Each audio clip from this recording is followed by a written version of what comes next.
just so we can see, this is the condition of the place. The mirrors are not cleaned. The windows are not cleaned.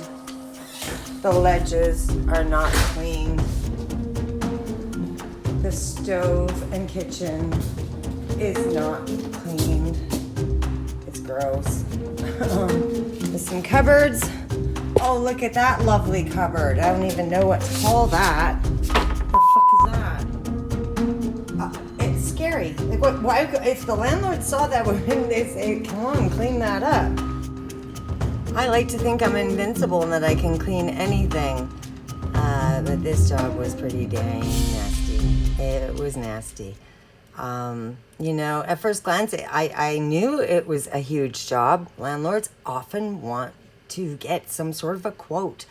They want to know a round figure. And, you know, I always make a point of saying, no, I charge by the hour, because these kind of jobs can take you absolutely forever to do. They give you tight deadlines. This is more than a one-man job. This place was, it was probably one of the worst that I've ever seen.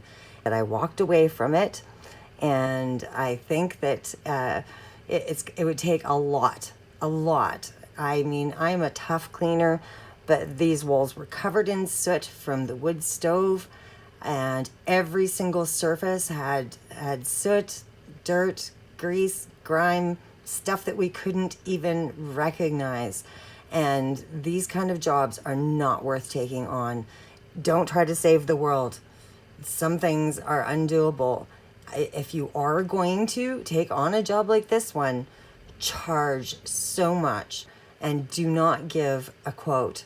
Tell them it's going to take a long time, and I'm going to do it by the hour, and you have to charge above and beyond, because this is not your average day job. None of it is clean. Like, everything has got soot. A lot of it doesn't come off without a magic eraser, and we're talking every square inch. Top of the cupboards are disgusting. Inside of the cupboards all are not washed. They're not clean. You know, there's stuff up in the corner that won't come off without a magic eraser. On the ceiling, it's everywhere. Fridge needs to be cleaned. Everything needs to be cleaned. Floor. Like, it's all terrible. So the true kicker was when water started coming through the ceiling. Yes, indeed. Water started to come through the ceiling and flooded the basement from the upstairs washing machine overflowing. And if that wasn't bad enough, the toilet was taken away as well, because it was so black and so plugged up that it was irreparable. Now, this is way out of my scope. I know when to walk away. And this is one of those times when it was just way too much to handle.